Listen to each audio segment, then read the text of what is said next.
camera. Okay. Today is April the 18th? 16th. 16th, I'm sorry. April the 16th.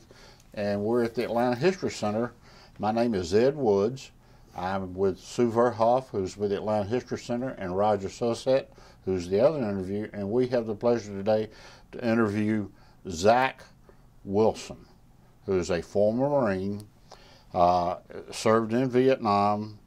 And today, your oral history is being recorded for the Congress Veterans History Project. You've already been told earlier in pre-interview what will happen with your recording, how you will get it, how they get it, and if you don't have any questions, we're open for you to start. I'd like for you to start early in your life. How did you do this? How did you get where you got? And what are you doing now? It's yours. It's your time. Okay. I currently live here in Atlanta. I was born in Taylor, Honduras. My father, in 1943, my father ran a banana plantation in Taylor for what was then United Fruit Company. And my mother was a missionary school teacher from New Orleans. And they were married, I think, my father went down to Central America about 1922. And they were married in 1939 and evidently knew each other for a number of years before they were married as part of the expatriate group there. After the Second World War ended, my father was too young to serve in the First World War and too old to serve in the Second.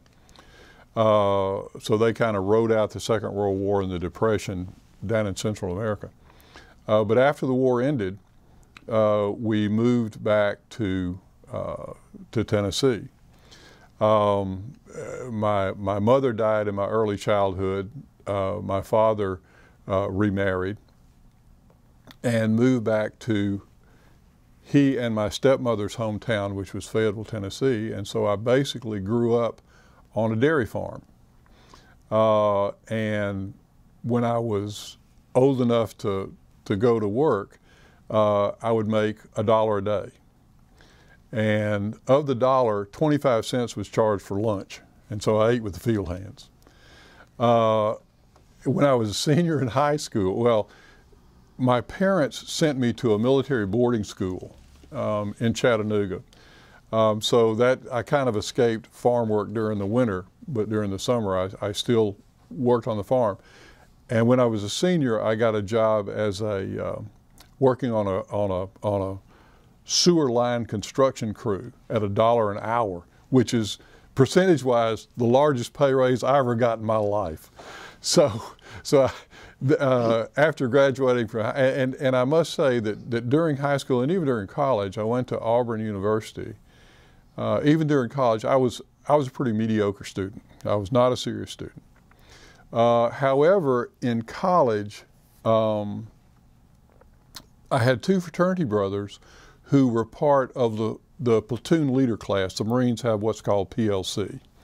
And you go to Quantico for 6 weeks or whatever it is, for 2 summers in a row, and then you're commissioned as a second lieutenant, and then you go to the basic school where you learn how to be an officer and learn the tactics and training.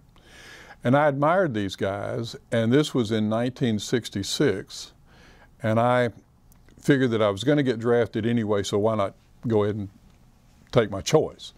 So I enrolled, I applied for OCS, was accepted, and went to Quantico for officer candidate school, which I think was 12 weeks or something like that.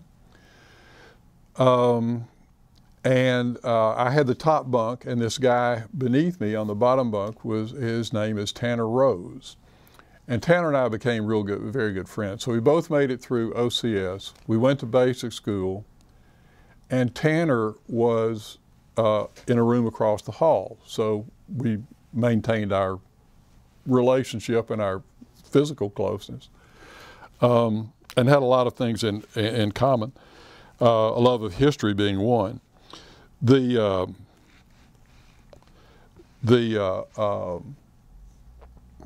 So we went through the basic school together, and my primary choice for an MOS, or military occupational specialty, was artillery, and then infantry, and then engineers, since I had majored in engineering at Auburn. And I got artillery.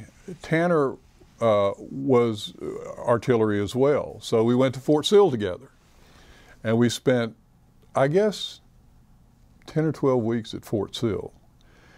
So then we were assigned to, we knew we were going to Vietnam. So we flew to Vietnam on the same airplane, flew to Da Nang.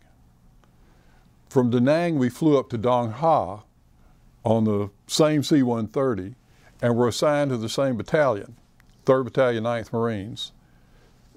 Well, I just want to break in this Sure. question. What was your first impression when you landed in Vietnam? I can remember looking out the airplane window in Da Nang and noticing a house with a hole in the side of it that you could put a watermelon in. And I said, well, you know, I guess this is for real. So. And about when was this? This was in early September of 1967. And so the impression was of Da Nang was it was big, it was dusty, it was dry, it was hot. And I remember the first night we were there, we were right next to the airfield. And when the Phantoms would take off with both afterburners going, I could just look out and see those 2 red dots going out into the night.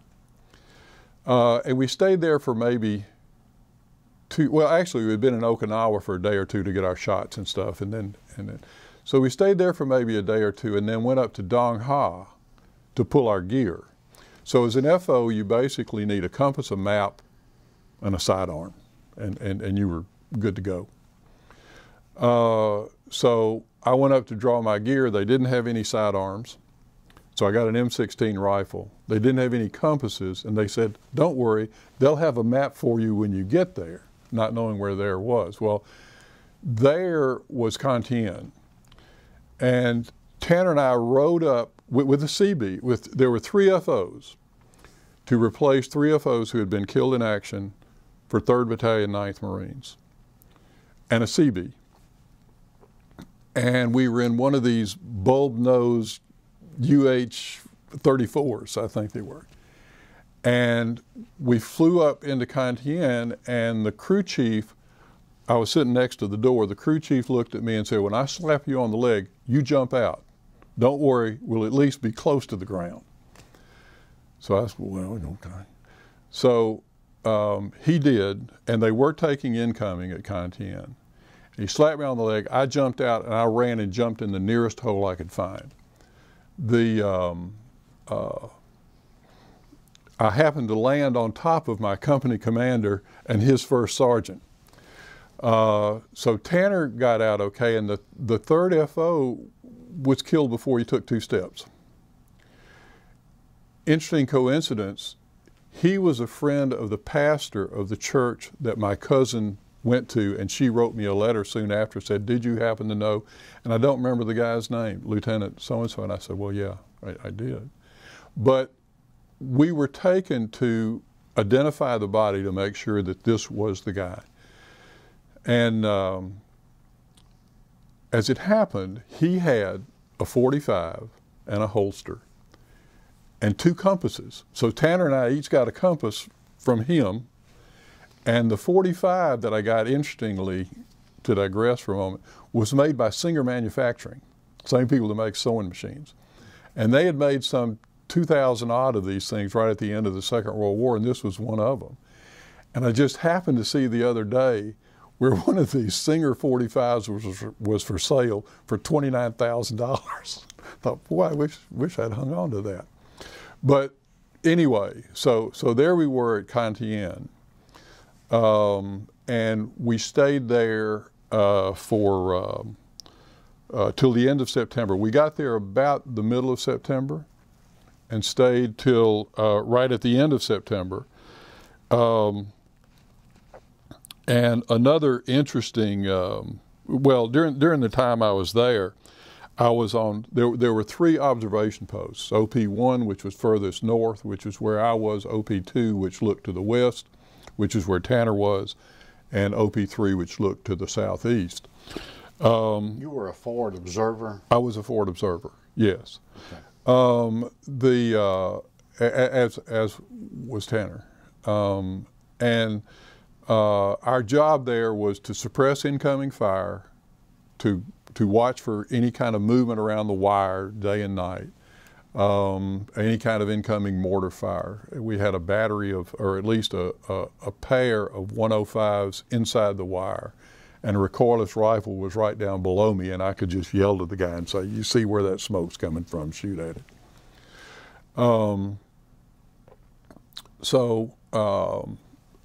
At that time, if I remember right, Thien was taking a lot of incoming.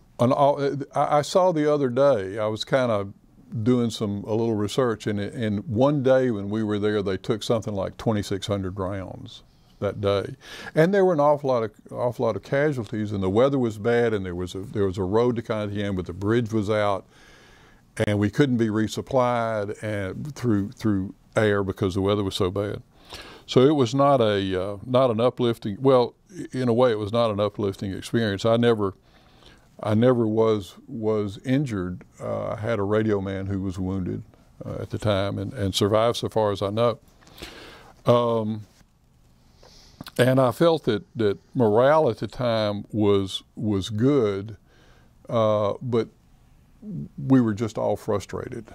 We would send out what were called killer teams at night to sort of set up an ambush to thwart any infiltration or anything like that. But that was basically it. If a company-sized patrol went out, they usually got outnumbered pretty badly, and it was up to us as artillerymen to direct fire to suppress whatever was going on out there. So we had to know where they were, so we could keep up with supporting them. What type of artillery did you have at Thien? Well, we were supported mainly by 105 howitzers.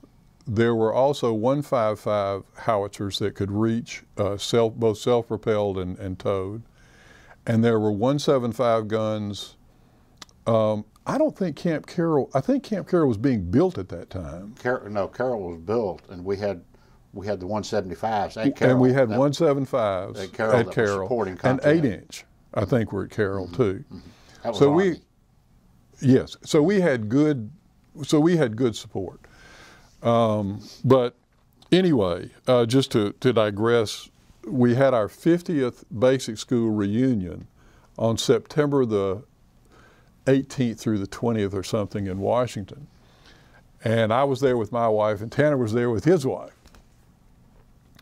And we were watching the Ken Burns special on Vietnam, and the feature happened to be Thien. I turned to Tanner, I looked at my wife, and I turned to Tanner, I said, "Tanner, do you realize 50 years ago tonight we were there?" And and my wife gave me a book on Thien, which took me about 6 months to open. But when I opened the book and started reading, I swear I could smell the place, and it had a smell of mud and just a real stench to it, and I psychologically I was sort of back there. But so anyway, after we left, after 3rd Battalion 9th Marines left Thien, we went back to Dong Ha, and I rode convoy duty back and forth, actually between Dong Ha and Quang Tri, for a couple of weeks, and then we went to the Rockpile. And the Rockpile consisted of a camp on one side of, I guess it was the Calais River, and then the Rockpile itself. And I was assigned to be the forward observer on the Rockpile. And we were resupplied by helicopter with water, ammunition, and sea rations. and there was a really nice landing pad built on top of the rock pile, which you may have built. So we lived pretty hard up there. There was me, my radio man, a scout sergeant, a fire team for security, two guys who ran a triangulation radio device to try to triangulate where the Vietnamese radio signals, North Vietnamese radio signals were coming from, and two Marine recon. And the Marine recon would a helicopter would come and pick them up, and they'd just go, and then in a few days they'd come back, and who knows where they went or what they did. So I stayed on the Rockpile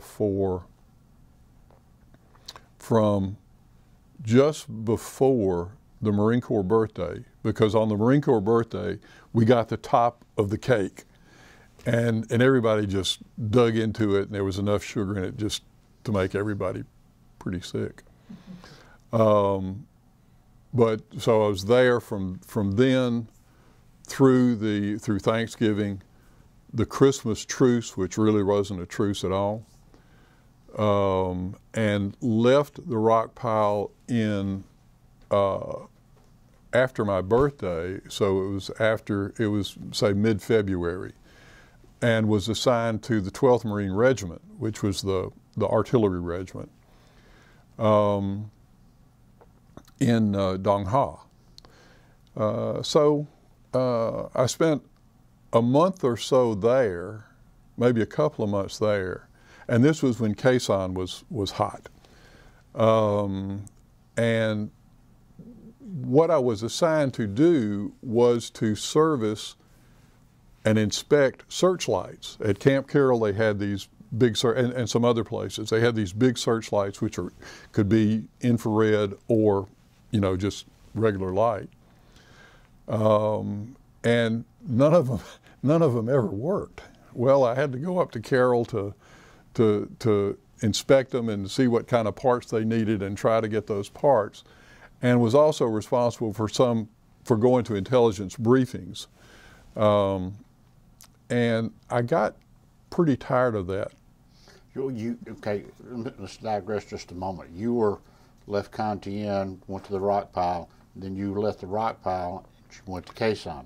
No, went back to Dong Ha. Went back to Dong Ha. Yeah, sorry. You mentioned Khe Sanh in there a minute ago. Well, actually, if you'll recall, I'm sure there was Camp Carroll, and then there was the Rockpile as you moved west, and then there was Kalu, and then there was Khe Sanh at the end of the road. Right. Literally.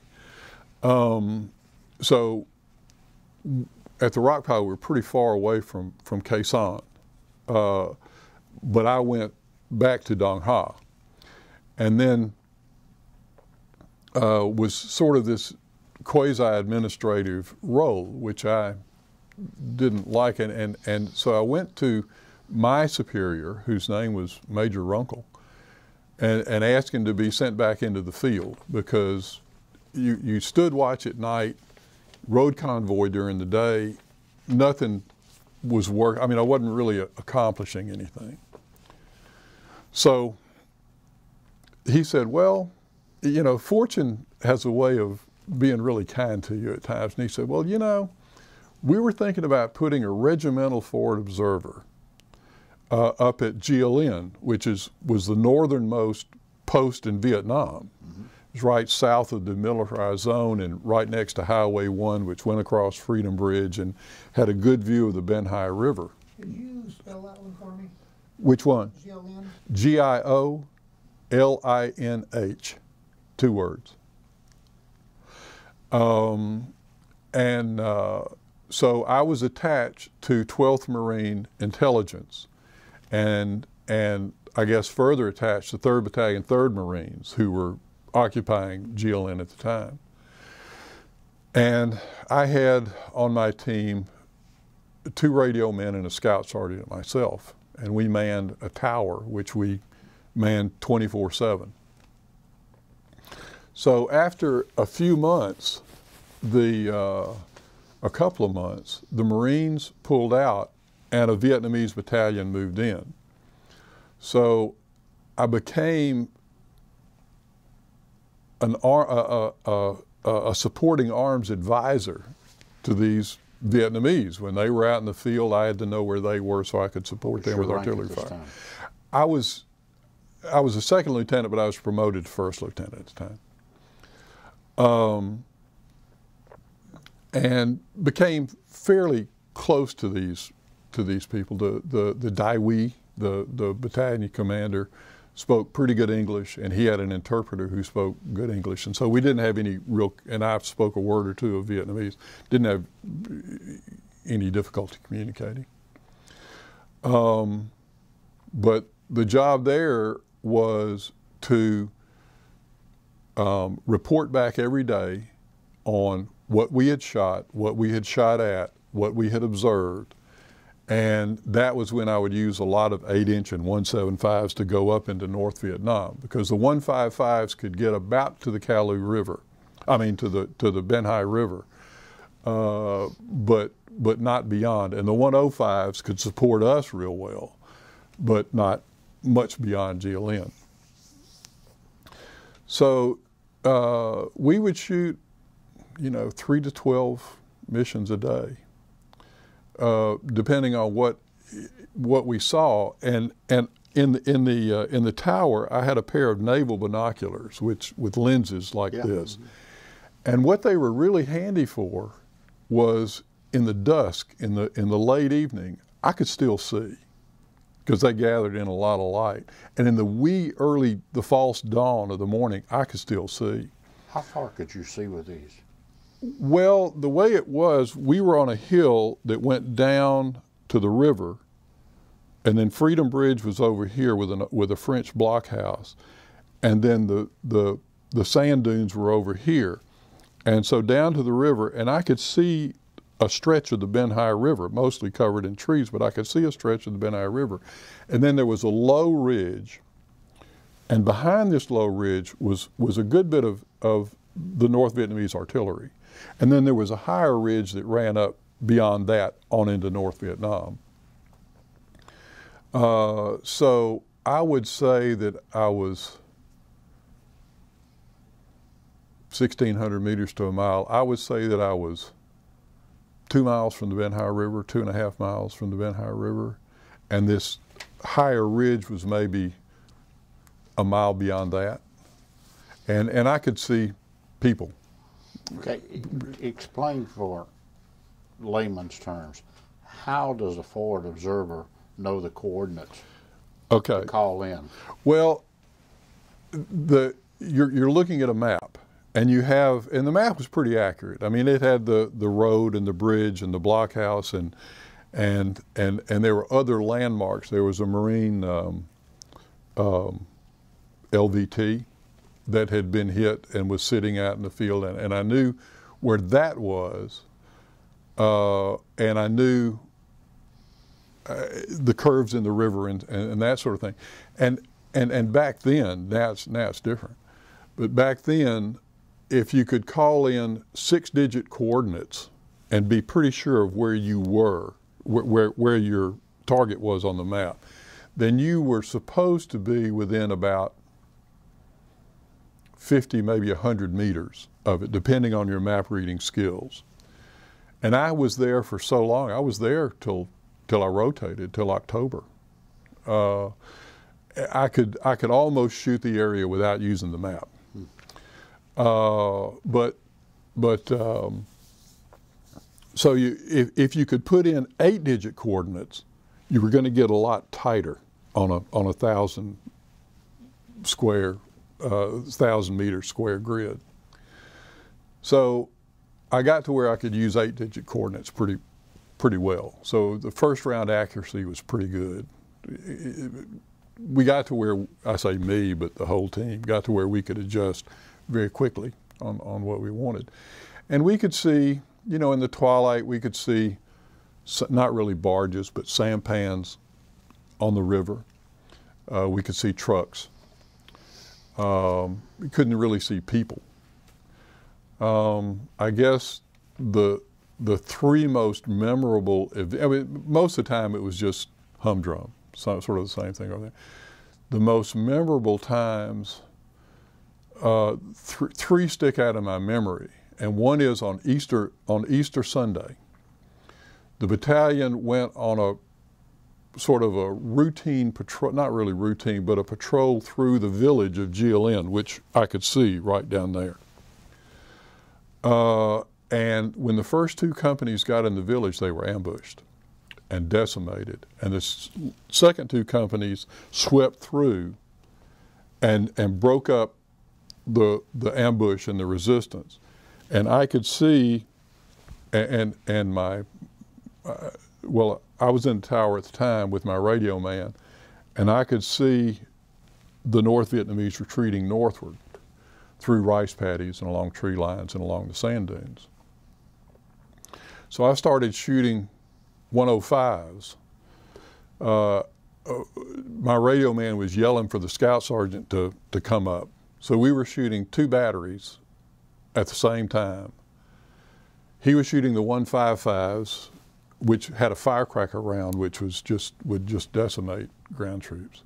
So we caught these guys in the open and really worked them over so badly that the village chief came up to complain to the battalion commander that there were so many bodies in the rice paddies they couldn't harvest the rice. So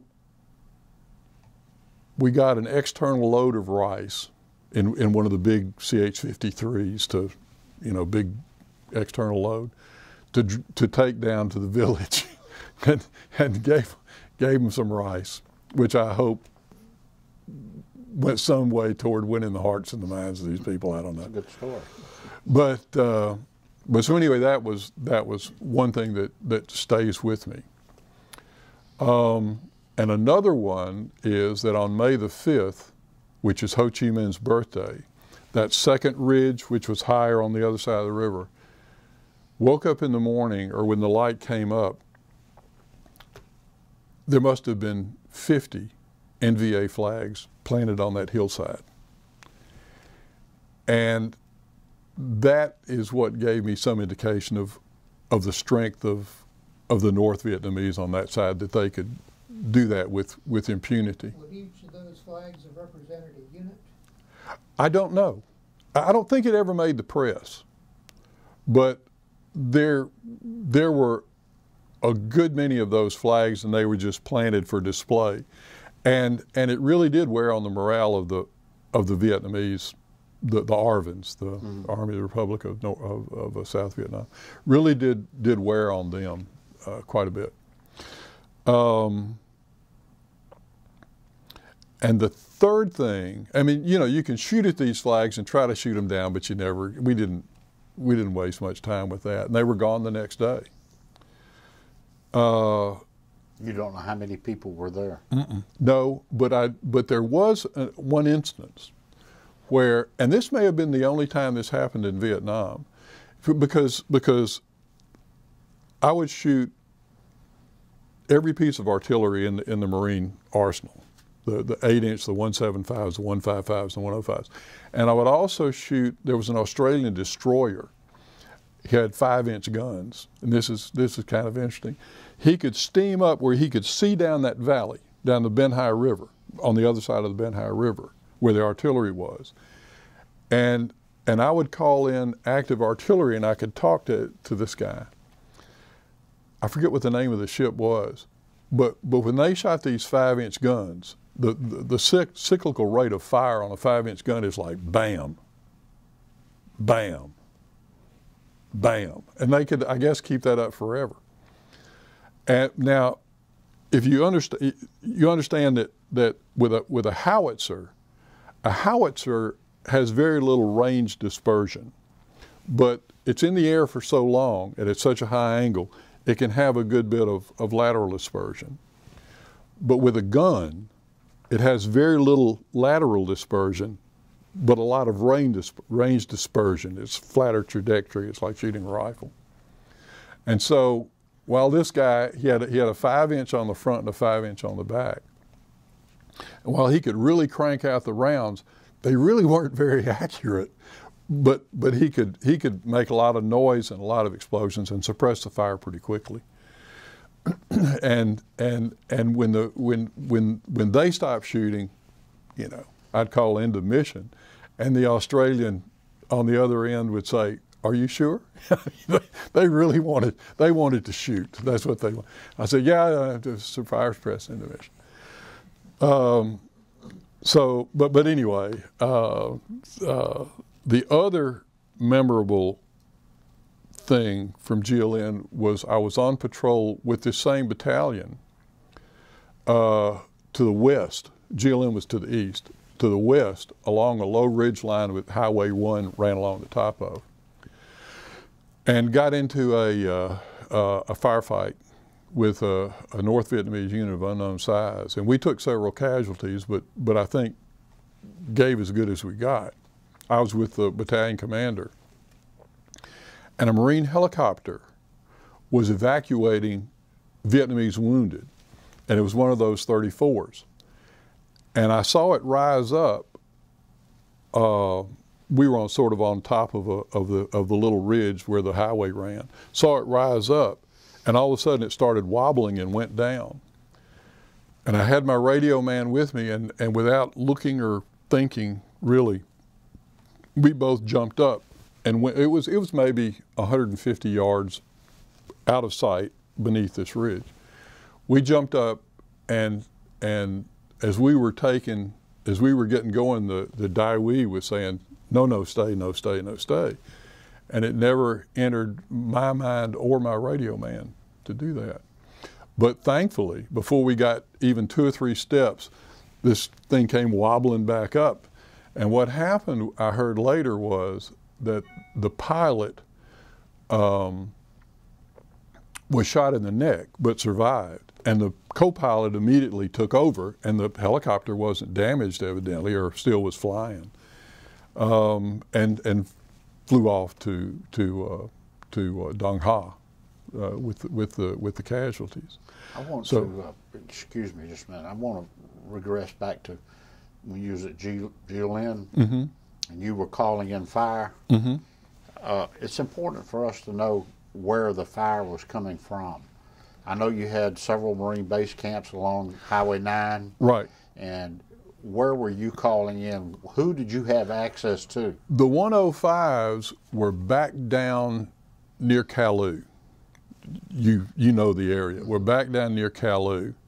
And I forget the designations, but Alpha 6 or Alpha 4, whatever it was. So, and it was an Army artillery 105, and they were terrific. They were responsive, they were accurate, they were terrific. And then I would shoot 155s from Dong Ha, and I would shoot 8-inch and 175s from Camp Carroll. So we had pretty good coverage, and the 8-inch, the 175s could reach up into North Vietnam. As a matter of fact, miles. Yeah. Yeah, which reminds me of one other thing that I thought was kind of unique. And so I'm sitting up in the tower one night, and I notice all these lights on this ridge line, and this had nothing to do with the flags or anything else, but all these lights on the ridge line. And so I called them in, and I said, "I just see a lot of moving lights," and this colonel, this Army colonel, comes on the radio, and my call sign was. I was Eagle Eye 6-2 was my call sign. "This is so-and-so 6. I said, "Roger." He said, "Well, tell me what you see." And I said, "Well, 1 or 2 dozen lights, and they seem to be moving around." And I gave him the grid coordinates. He said, "Wait 1. He said, "Okay, we're going to do a regimental time on target on the side of that ridge." I said, "All right, Roger." And so they got up all the 8-inch and 175 and everything that could reach up there, and they coordinated this so that all the rounds impacted at the same time. And so you could hear the guns going off. You know, he was like, "Tell me when you see the lights." And I said, "Well, I see them fire for effect." And so you could hear the guns going off behind us at different times. and that hillside just erupted. It was like a B-52 strike. And so they walked it over to the other side of the hill and did it again. So I thought that was pretty neat. Did you, while I was there, I observed a lot of B-52 strikes, okay? Mm-hmm. Were you involved in calling in any B-52 strikes, or were they handled differently? No. When we were at Thien, we got B-52 strikes so close that they would rattle you out of your hole. Mm-hmm. But no, I had nothing to do with that. Now, what I would do is I would talk to the aerial observer and tell the aerial observer what we were seeing, and he was better positioned to sometimes to put in the suppressing artillery fire than we were. But anyway, back to this reunion, this basic school reunion. I was talking to one of my classmates from the basic school. I said, yeah, you know, we did this regimental time on target. And he said, I was in the 8-inch battery that we shot that target. I said, oh, yeah. So anyway, so I stayed there at GLN. Oh, I'll tell you one more thing. We did have a sniper who would take pot shots at us with an AK-47. And he thought that when the sun set behind him, he was in the west, when the sun set behind him, that I couldn't see him. But with those binoculars, even smokeless powder makes a little bit of smoke. And I could see it, and I knew where he was. And so the wee hours of a morning, I'll put in one round on an 8-digit coordinate to where I thought he was. And this artillery 105, this Army 105 battery, I said, okay, that'll be target number 1, and if he shoots at us, I'll just call in to shoot target 1. Roger. So anyway, sure enough, that afternoon, or late in that late afternoon, early evening, he started shooting. He was very inaccurate, but what he would do when a round just buzzed, you know how they'll if they buzz, they're far away, and if they crack, they're close. And when he buzzed, we would duck, and he would see us, and he would bang, bang, bang, bang, bang. So I said, target 1, fire for effect. Boom, boom, boom, boom, boom, 6 rounds, and just right there where he was. And that was the last we heard of him. But so anyway, I stayed at GLN until I rotated back to the States. And I was made company commander for the Infantry Training Regiment. There's another name for it now. But the Infantry Training Regiment was kids from Parris Island, would graduate from Parris Island, and these were mostly draftees at this point. Would graduate from Parris Island, spend 2 or 3 hours with their parents or sweethearts or wives, be loaded on a bus and brought up to Camp Lejeune to Infantry Training Regiment. And what we did, me and my lieutenant and a gunnery sergeant, and I had platoon sergeants too, we would teach them squad tactics, fire team tactics, and for at least introduce them to, if not familiarize them with the small arms in the Marine Corps. They'd had their rifle training, but hand grenades, 60mm mortars, flamethrower, which never got used, but still we had to do it, and night patrols and stuff like that. And so that was interesting duty. Then later became executive officer of an artillery battery for 10th Marines, which was the 4th Marine Division, which was the reserve division. And went on a cruise, went to embarkation school at Norfolk, Virginia, went on a shoot in Vieques, near Puerto Rico, and went on a med cruise which was great. It was like a sea vacation, you know, to Spain and Greece, and then basically rotated out of the service. Went home trying to decide what it is I wanted to do. Spent a few months at home, and my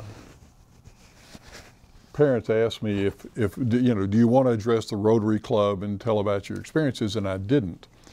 As a matter of fact, I had a neighbor across the street here in Atlanta who was a World War II veteran. And I think he may have been one of the first ones to do this. His name was Jack Severance. He died not long ago. And Jack said, you ought to do this. Said, it's really, it helps you to do this. And I said, no. And I never really, until now, have talked about this.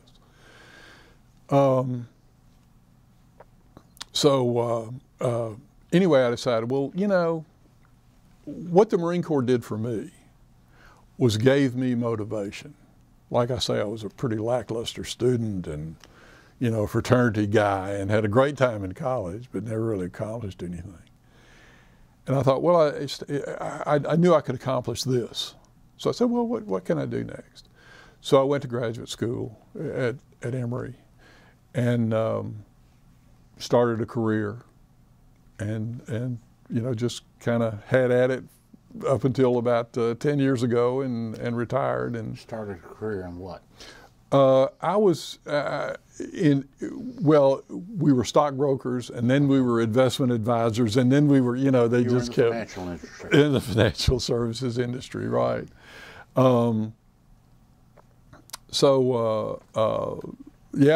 Stayed at the same desk and worked for 8 or 10 different firms with the consolidation that was going on. So I consider myself,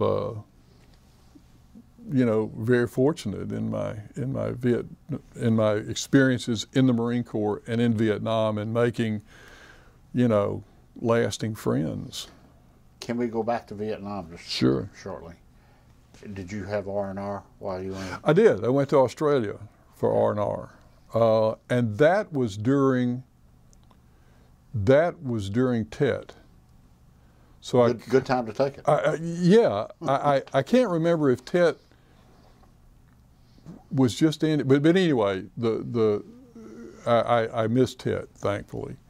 But then all the North Vietnamese forces were concentrated down there, coming around the Laotian border and coming in that way rather than coming down our way on the coast. So it was actually pretty quiet where we were. So they told me, but yeah, Australia was a great R&R. Enjoyed it. That war, unlike today's war, and I had my own personal experiences, as I'm sure Roger did too. Mm-hmm. Did you have any contact, verbal contact, communication with any of your family? I called them from Australia. Okay, other than that, so you had none from Vietnam? No. I never was in a place where I could, but you mentioned verbal contact, and one of the things I was tasked with at GLN was any captured documents or prisoners. I was supposed to be there for the interrogation or the interpretation of the documents. And one of the things I think is noteworthy, they would bring back a lot of notebooks and that sort of thing. And on this exercise I was talking about with the firefight and the helicopter being hit and stuff, they brought back the diary of a warrant officer whose pistol I have, and the interpreter was reading the diary, and it was how he had left from Hanoi and gotten sort of halfway down, and the unit got hit by a B-52 strike and was decimated, and then had to go back and regroup, and that's when he was made warrant officer and given the pistol with no holster or anything, just pistol in a magazine. And he was killed in this firefight. And I often wish, I don't know what happened to his diary, but I often wish I could have held on to it, but letters, anything that they would recover from bodies, and interrogations were not pleasant to witness, and so I didn't do that anymore.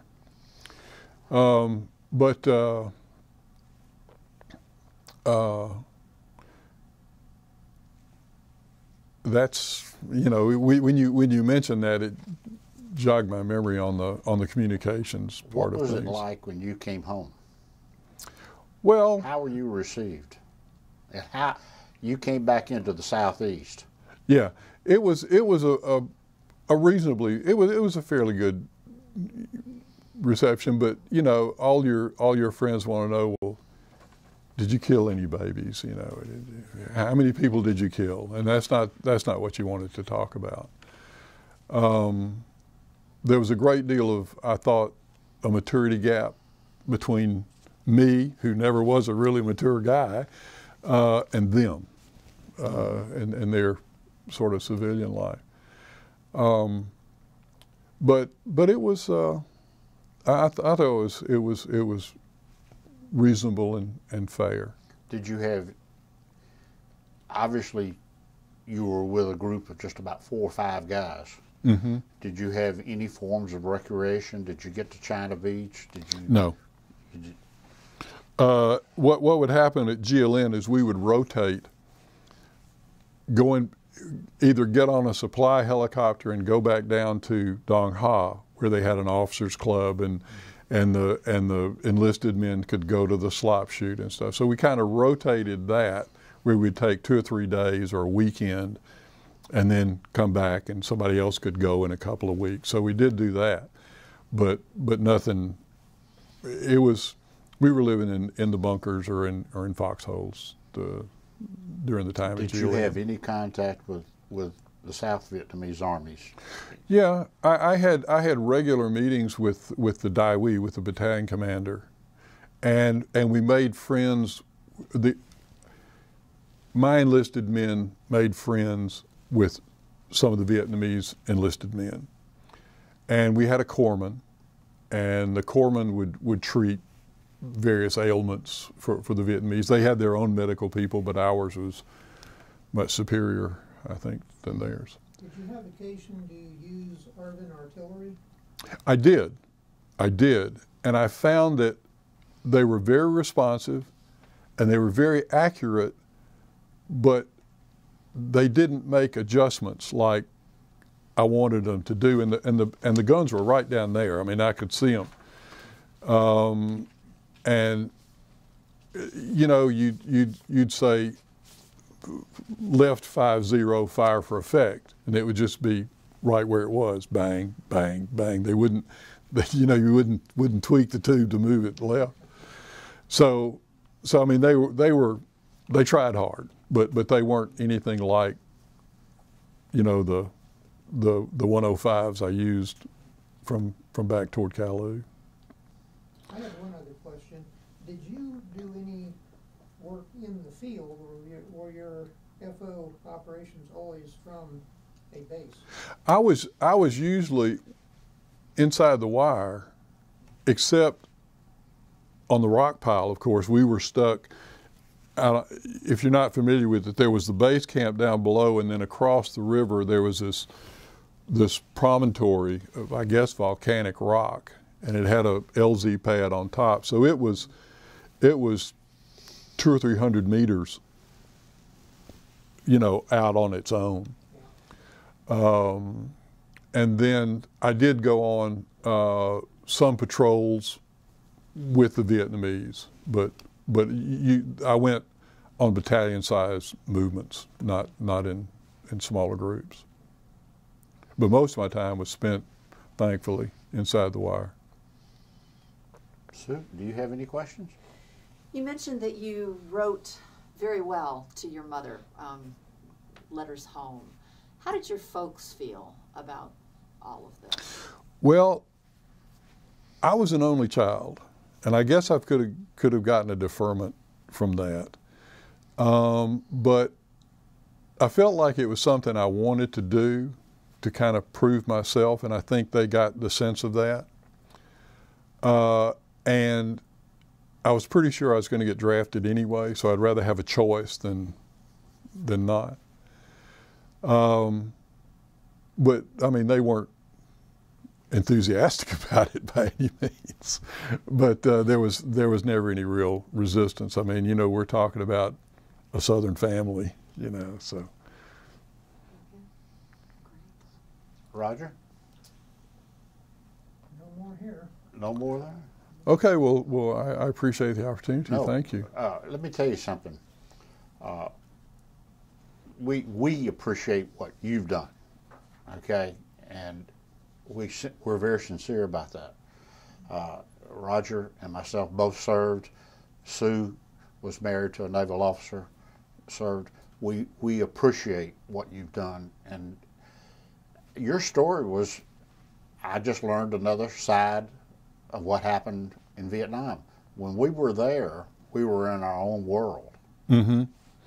And it's interesting, your position in the I-Corps area where you were was very similar to where I was. So I recognized a lot of the spots that you were talking about. Yeah. And Yeah, I sure. enjoyed that. I enjoyed the reminiscing.